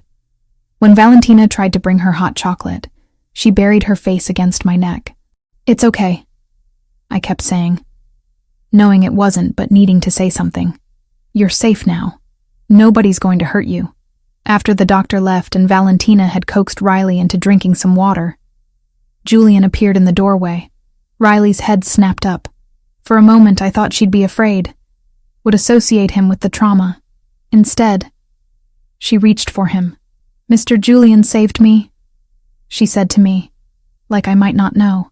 "The bad men said nobody was coming, but he came anyway." Julian crossed the room and crouched beside us. "I told you I'd protect you. I keep my promises." "I know." Riley's small hand found his. "Can we stay here tonight? I don't want to go back to our apartment." She didn't say why, but I knew. The apartment was where she'd been taken from in her mind, even though the actual abduction happened at school. It represented vulnerability now. "Of course," I said before Julian could answer. "We'll stay as long as you need." Julian's eyes met mine over Riley's head. In that moment, I understood that something had fundamentally shifted between us. He'd gone to war for my daughter, had killed for her, had risked everything to bring her home. How did I walk away from that? How did I maintain distance from a man who'd proven beyond doubt that he'd burn down the world to keep us safe? The answer was simple and terrifying. I couldn't. "The guest room is prepared," Julian said quietly. "Top of the stairs, second door on the right. Whatever you need. Ask Valentina or Anthony." Riley was already falling asleep against my shoulder, the adrenaline finally crashing. I carried her upstairs, Julian trailing behind us like a silent guardian. The guest room was beautiful and comfortable, but more importantly, it had a lock on the door and windows that opened onto nothing but a sheer wall. Safe. I laid Riley in the enormous bed and crawled in beside her. She immediately curled against me, one hand fisted in my shirt. Julian stood in the doorway, backlit by the hallway light, looking like he wanted to say something but couldn't find the words. "Thank you," I finally said, "for bringing her home, for everything." "Don't thank me." His voice was rough. "This happened because of me, because I made you visible, because they knew taking her would hurt me. You saved her, after putting her in danger in the first place." He scrubbed a hand over his face, exhaustion and guilt etched into every line. "Megan, tomorrow," I interrupted. "Whatever you need to say, we'll deal with tomorrow. Tonight she's home and safe. That's all that matters." He nodded slowly, then stepped back into the hallway. "Lock the door. Anthony's posted outside. Nobody gets in without going through him first." After he left, I did lock the door. Then I held my daughter and listened to her breathe until exhaustion finally claimed me too. Tomorrow would bring questions, consequences, and decisions I wasn't ready to make. But tonight, Riley was alive in my arms, and I'd never forget the sight of Julian DeLuca carrying her out of that warehouse like she was the most precious thing in his world, because I was starting to realize that to him, she was, and so was I. Riley woke screaming at 2 a.m. I'd been dozing fitfully beside her, hyper-aware of every sound, every shadow. The moment her cry pierced the darkness, I was awake, pulling her against me. "It's okay, baby. You're safe. I'm here." She sobbed into my shoulder, small body shaking. "They're going to come back. They said they'd come back if Mr. Julian didn't do what they wanted. They're not coming back." I stroked her tangled hair, trying to sound confident. Mr. Julian made sure of that. But even as I said it, doubt crept in. Julian had rescued her, but he'd admitted one man escaped. Kozlov himself, probably. The head of the snake still slithering free. A soft knock at the door made me tense. "Megan?" "It's Julian." I carefully extracted myself from Riley's grip and opened the door. Julian stood in the hallway wearing dark sweatpants and a t-shirt, hair disheveled like he'd been lying down but not sleeping. Anthony hovered behind him. I heard her scream. Julian said quietly, "Is she okay?" "Nightmare." I glanced back at Riley, who'd curled into a ball on the bed. "She thinks they're coming back." Something dark crossed Julian's expression. "May I come in?" I hesitated, then nodded and stepped aside. Julian moved to the bed, sitting carefully on the edge. Riley's eyes opened, puffy and red from crying. "Piccola," he said gently. "Can I tell you something?" She nodded, fingers twisted in the blanket. "The men who took you, they're gone. Not just away. Gone. They can't hurt you or anyone else ever again." "All of them?" Her voice was so small. "All but one." Julian's honesty surprised me. "And he's running very far away because he knows what happens if he comes back. Do you understand what I'm telling you?" Riley studied his face with a child's unsettling directness. "You killed them." I started to protest, to shield her from that reality, but Julian spoke first. "Yes," he said simply. "I did. Because they hurt someone under my protection. That's what happens when people threaten my family." "Am I your family?" Julian's throat worked. "If you want to be." Riley considered this, then nodded. "Okay, then I'm not scared anymore." Just like that. The resilience of children, accepting protection from the monster who destroyed other monsters on her behalf. Julian tucked the blanket around her, then stood. "Try to sleep. Anthony's outside the door. I'm down the hall. Nothing gets past us." After he left, Riley settled back against me. Within minutes, her breathing evened out into genuine sleep. I lay awake, staring at the ceiling, processing what had just happened. Julian had admitted to killing men in front of my 5-year-old daughter, and instead of being horrified, she'd found comfort in it. What kind of world had we entered where violence was reassurance? Morning came with weak sunlight filtering through heavy curtains. Riley woke calmer, asking for breakfast with something approaching normalcy. We found our way downstairs to discover Valentina already in the kitchen, preparing what looked like enough food for an army. "Buongiorno," she said warmly, pulling Riley into a hug. "How did you sleep, Kara?" "Better after Mr. Julian came." Riley climbed onto a stool at the kitchen island. "He said the bad men are gone forever." Valentina's eyes met mine over Riley's head, understanding passing between us. "Yes, well, Julian is very good at making sure bad people don't bother his family." Over pancakes and fruit, Riley gradually relaxed. She told Valentina about the warehouse, about being scared, about how she'd known Julian would come because he'd promised. I let her talk, watching color return to her cheeks, seeing her process the trauma in the way children do, direct and matter-of-fact. Julian appeared around 10, freshly showered and dressed in dark jeans and a gray Henley. He looked less like a mafia boss and more like a dangerously attractive man who happened to command an army. "Can I borrow your mama for a few minutes?" he asked Riley. She looked at me for confirmation. I nodded. "Stay with Valentina. I'll be right back." Julian led me to his office and closed the door. The room felt different in daylight, less intimidating. Maps still covered one wall, but now I could see they showed port layouts, shipping routes, territory markers. "We need to talk about what happens next," Julian said, moving to lean against his desk. What happens next is we go home and try to rebuild some normalcy. You can't. No apology in his voice, just statement of fact.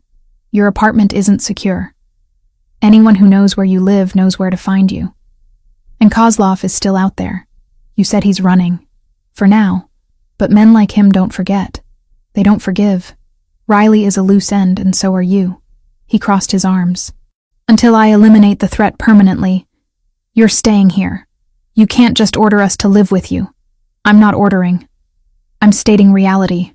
His dark eyes held mine. Do you want to take Riley back to that apartment and wonder every time you hear footsteps in the hallway if it's him? Wonder if the car following you is surveillance or attack?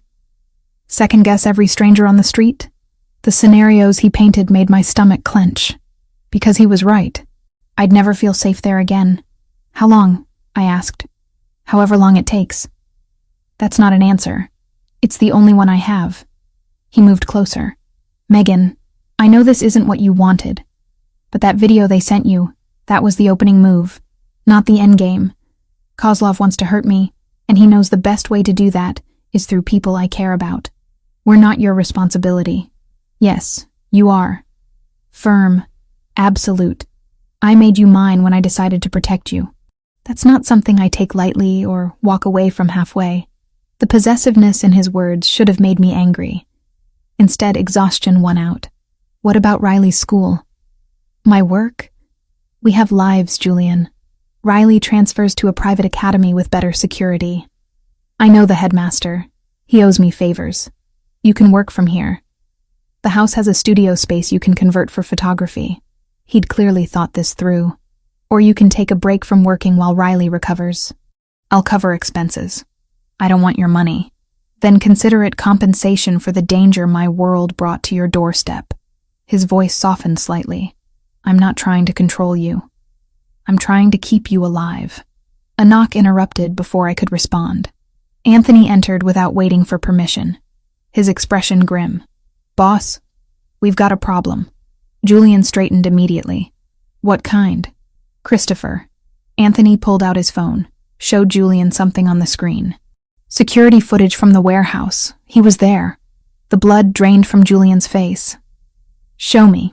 Anthony pulled up the footage on Julian's computer. Grainy night vision showed the warehouse from an exterior angle. Timestamp read 3 hours before the kidnapping. A figure approached the building, walked to a side door. The camera angle caught his profile as he glanced back. Christopher DeLuca. Julian's hands curled into fists. When was this taken? Day of the kidnapping. 12:48 p.m. Anthony's voice was carefully neutral. He was there before Riley was taken. Before we even knew she was missing. He set it up. The realization hit me like a physical blow. Your brother helped them kidnap her. Not just helped. Julian's voice had gone deadly quiet. He probably provided the intel. School schedule, security gaps, pickup procedures. Everything they'd need to take her cleanly. Valentina appeared in the doorway, her face pale. Giuliano. Tell me I didn't just hear what I think I heard. Julian turned to his mother. Christopher betrayed us. He gave the Russians the information they needed to take Riley. No. Valentina shook her head. Rosary beads clutched tight. No, he wouldn't. Not after Sophia. He knows what it's like to lose a child. That's exactly why he'd do it. Julian's jaw was tight. He wants me to feel what he felt. Wants me to understand the pain of watching a child disappear. He's sick, Valentina protested. He's broken. He doesn't know what he's doing. He knows exactly what he's doing. Julian pulled out his phone. Anthony, where is he now? Last known location was the apartment downtown, the one you set up for him after he moved out. Send a team. Bring him here. Giuliano, no. Valentina moved between him and Anthony. He's your brother. He put Riley in danger. He allied with the people who killed his own daughter. Julian's voice cracked slightly. He's not my brother anymore, Mama. He's a threat. The pain in Valentina's eyes was unbearable to watch. Please, let me talk to him first. As his mother. One conversation before you do whatever you're planning. Julian's expression was stone. But after a long moment, he nodded once. One conversation. Then he answers for what he's done. 2 hours later, Christopher was brought to the mansion. Not in handcuffs, not restrained, but flanked by Anthony and two other men who made it clear he wasn't leaving without permission. He looked worse than the last time I'd seen him. Thinner, skin sallow, eyes bloodshot. The smell of alcohol clung to him even from across the room. Valentina met him in the formal sitting room. Julian watched from the doorway, arms crossed. I stood behind him, Riley safely upstairs with one of the house staff Valentina trusted. "Christopher," Valentina said, voice breaking. "Tell me they're wrong. Tell me you didn't help those men take that little girl." Christopher laughed bitterly. "Which girl? The one Julian replaced Sophia with?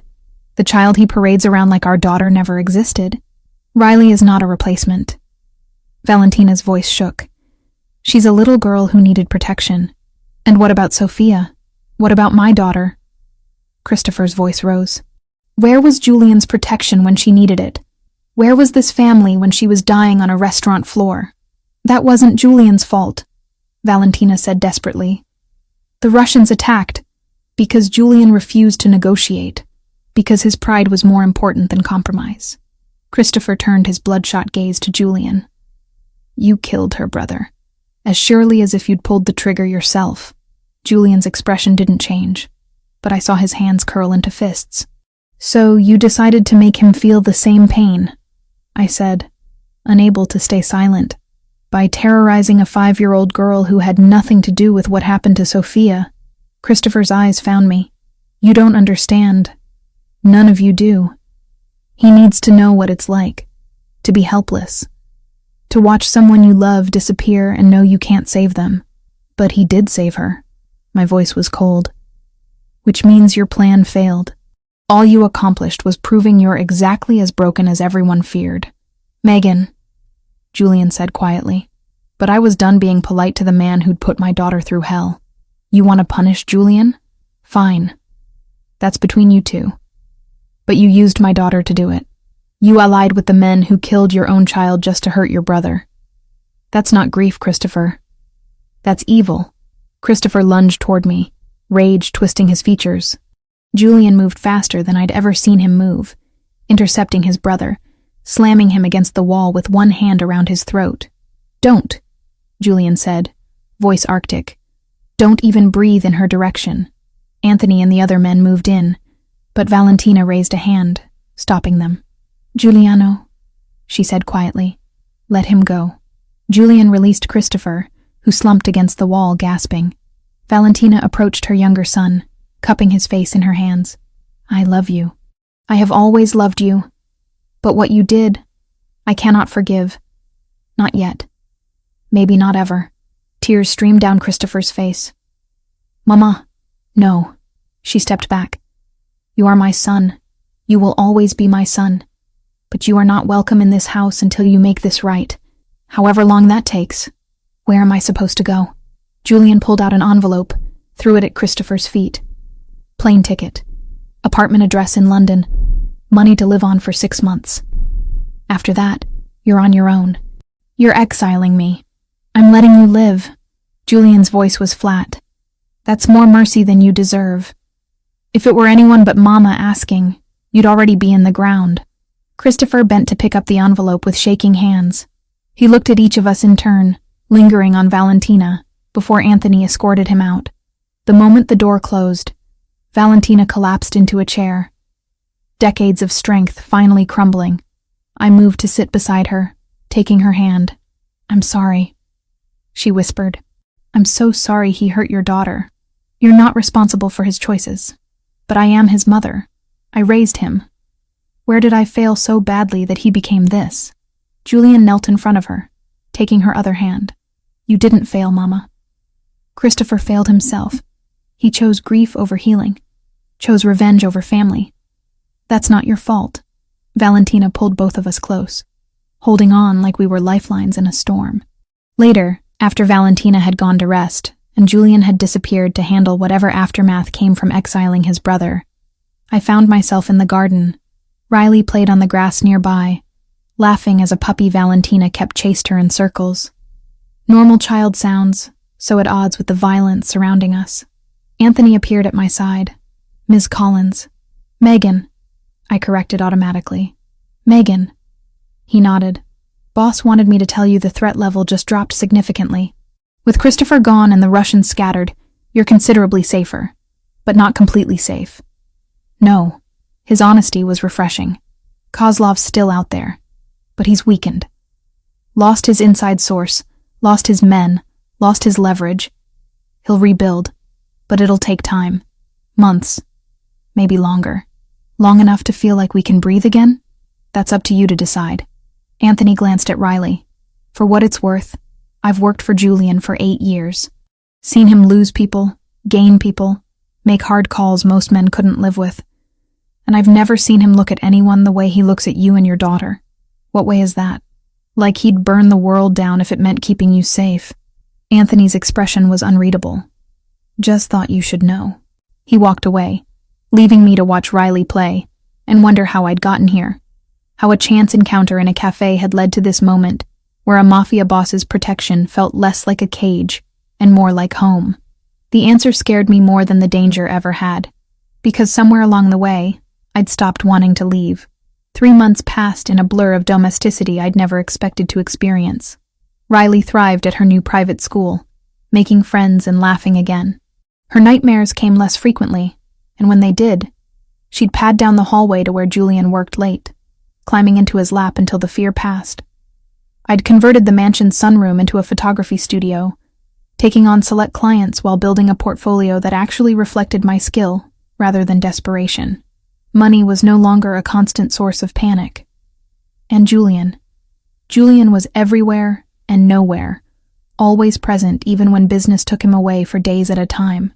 We hadn't discussed what we were to each other, hadn't labeled the way his hand found my lower back when we walked together, or how I'd started waiting up for him when he worked late, how Riley called him Julian, but meant something closer to Dad.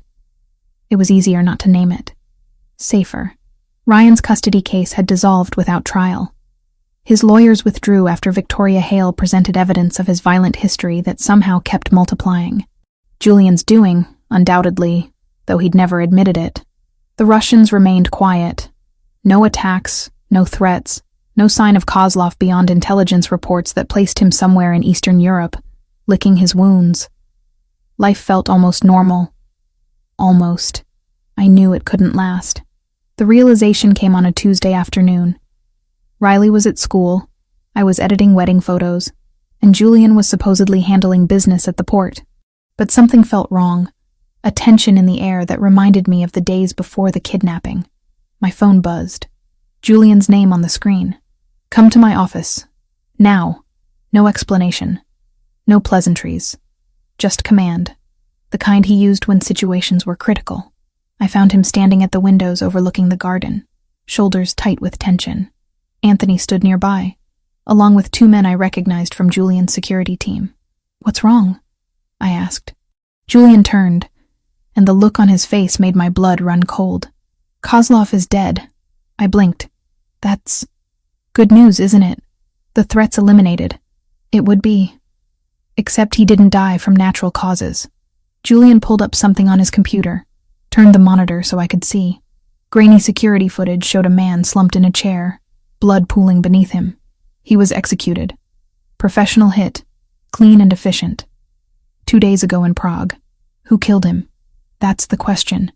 Julian's jaw was tight, because whoever did it left a calling card. He zoomed in on the image. On the wall behind Kozlov's body, someone had spray-painted a symbol, a crown over crossed swords. What does it mean? I asked. It's the mark of the Bellini family. Italian organized crime, based in Naples, but with operations throughout Europe. Julian rubbed his face tiredly. They're old school, powerful, and they don't make moves without strategic purpose. Why would they kill Kozlov? That's what I need to figure out.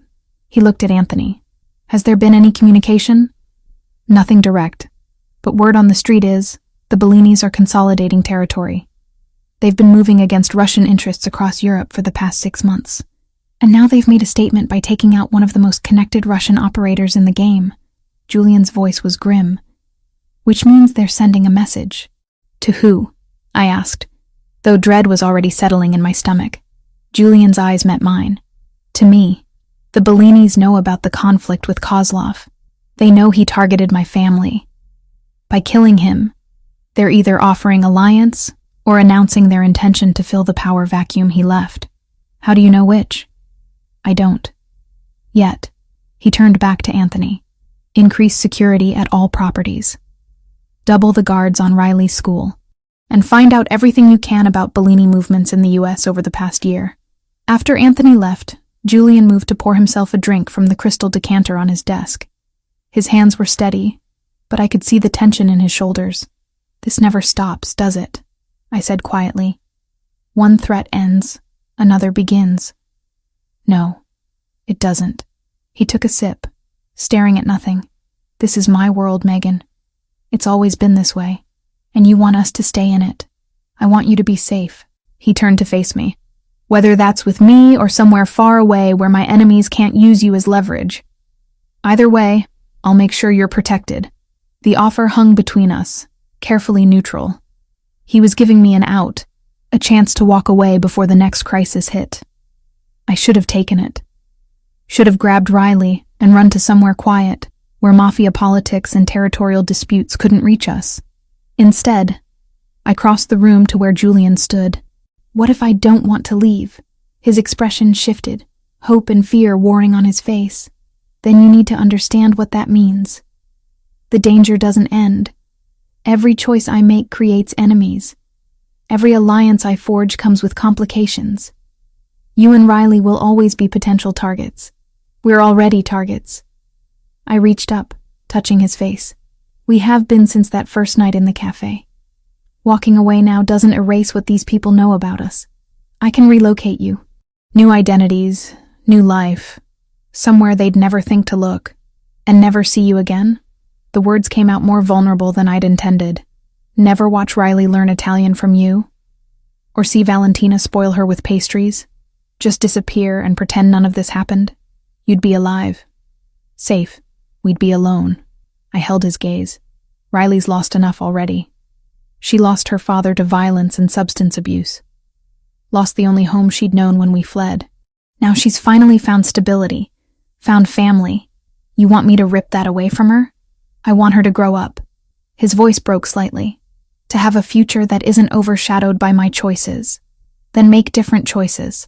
The solution seemed so simple in my mind. You've consolidated territory, eliminated threats, established dominance. What if instead of always preparing for the next war, you worked toward actual peace? Julian laughed bitterly. Peace isn't possible in my world. Why not? Because no one's tried? Or because trying means admitting you're tired of the violence? The words landed like a physical blow. Julian set down his glass, hands gripping the desk edge. You don't understand what you're asking. Then explain it to me. He was silent for a long moment. When he finally spoke, his voice was raw. My father spent his entire life building what I now control. He died defending it. My sister was murdered by rivals who saw weakness. Sophia, Christopher's daughter, caught in crossfire from a war I could have prevented. Every person I've loved has paid the price for this world. And you think I'll be next? I moved closer. Or Riley. That's why you keep giving me chances to leave? Yes. What if we choose to stay anyway? What if we decide you're worth the risk? Julian's dark eyes held mine, and I saw everything he'd been holding back.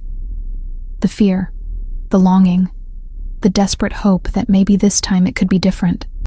Megan. The office door burst open. Anthony stood there, phone in hand, expression urgent. Boss, we've got a situation. A courier just delivered this to the front gate. He held up an envelope, expensive cream paper with a wax seal. The symbol pressed into the wax was unmistakable. A crown over crossed swords. Julian took the envelope, broke the seal, pulled out a single card. His expression went carefully blank as he read. What does it say? I asked. It's an invitation. He handed me the card. To a meeting. Tonight. At the Bellini family's estate upstate. I read the elegant script. It says they wish to discuss matters of mutual interest regarding territorial arrangements and future cooperation. It's a power play. Julian took the card back. They've eliminated my enemy. Now they want to negotiate how we divide the spoils. Are you going? I have to. Refusing would be seen as weakness, an invitation for them to move against me directly. He looked at Anthony. Full security detail. I want routes scouted, exits identified, backup teams staged within 5 minutes of the location. Already on it, Anthony replied. After he left, Julian turned to me. I need you to take Riley and go to the safe house in Connecticut. Anthony will drive you. Leave within the hour. No. He blinked. This isn't a discussion. You're right. It's not. I crossed my arms. You don't get to send us away every time there's danger. If we're doing this, if we're really staying, then we deal with it together. Megan, these people are potentially your new allies, according to that invitation. So go to your meeting. Do your negotiation. Come home safe. I softened slightly. We'll be here when you get back. Riley and I will have dinner with Valentina, watch a movie, be completely normal. Show these Bellini people that you have something worth fighting for beyond territory and pride. Julian stared at me for a long moment. Then, slowly, he pulled me against him, arms wrapping tight. When did you become so brave? He murmured against my hair. The day I realized running wasn't keeping us safe. I pulled back enough to meet his eyes. So go. Handle your business. Then come back and tell me how it went. And if it goes badly, then Anthony will get us to safety while you burn everything down. I managed a small smile. I'm learning how your world works. He kissed me then, fierce and desperate and full of things we hadn't said aloud. When he finally pulled away, his eyes were bright. I love you, he said simply. I've loved you since you sat across from me in that cafe and trusted me with your daughter's safety. Tears blurred my vision. I love you too. So don't do anything stupid tonight. Define stupid. Anything that prevents you from coming home to us. He kissed me once more, quickly, then pulled away. I'll be back before midnight. Anthony stays here with you. Marco and his team will accompany me. After Julian left, I found Riley and Valentina in the kitchen making cookies. My daughter's hands were covered in flour, her laugh bright and free. Where's Julian? She asked when she saw me. Business meeting. He'll be back later. I ruffled her hair. How about we have a movie night? Popcorn and everything? Riley's eyes lit up. Can we watch the princess movie? Whatever you want, baby.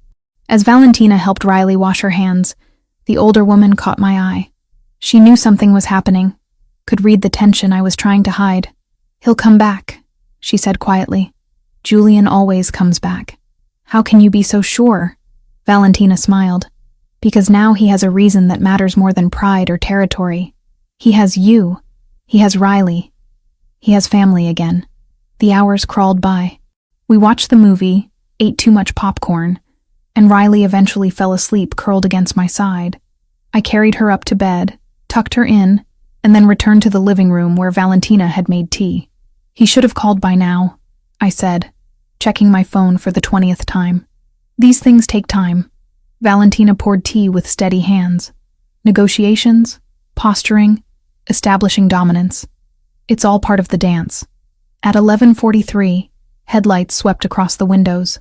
I was at the door before the car stopped, relief flooding through me when Julian emerged uninjured. He looked tired but triumphant. When he saw me waiting, his expression softened into something that made my heart skip. It's done, he said, pulling me into his arms. The Bellinis want an alliance. They'll control European operations while I maintain U.S. territory. No conflict, no competition. They even offered intelligence on remaining Russian cells. So we're safe? Safer. There will always be risks, but this takes the biggest threat off the table. He cupped my face in his hands. I told them about you, about Riley. Made it clear that harming my family would mean total war. What did they say? That family is sacred. That they respect a man who puts his people first. Julian smiled slightly. I think they were surprised I admitted to having someone I care about more than power. Are you surprised you admitted it? No. He kissed my forehead. I've known for months. I was just waiting for you to be ready to hear it. Later, after Valentina had gone to bed and the house had settled into quiet, Julian and I stood in the garden under stars that somehow seemed brighter than before. What happens now? I asked. Now we live. He pulled me closer. We raise Riley. We build something that isn't just about survival. We prove that it's possible to exist in this world without letting it consume everything good. You really think we can do that? With you? Yes. He tilted my chin up. You walked into my life by accident and changed everything. Made me remember what I was fighting for beyond territory and revenge. And what's that? This. You, Riley, Valentina, Anthony. Family. The kind worth dying for, and more importantly, the kind worth living for. I kissed him under the stars, tasting promise and hope, and the beginning of something I'd thought impossible. We weren't safe. We'd never be completely safe. But we were together. We were choosing this. And that was its own kind of victory. When we finally went inside, I checked on Riley one more time. She slept peacefully, blonde curls spread across her pillow, secure in the knowledge that she was protected and loved. Julian appeared in the doorway behind me, watching with an expression that held everything he'd been too careful to show before. She's ours, I said quietly. However this started, whatever brought us together, she's yours now as much as mine. I know. His voice was rough with emotion. From the moment I saw her shivering in that cafe, I knew I'd protect her. I just didn't realize I'd end up loving both of you. We stood there together, watching Riley sleep, and I understood that this was what mattered. Not the danger, not the violence, not the complicated politics of Julian's world. This moment, this family we'd built from chance and necessity and choice.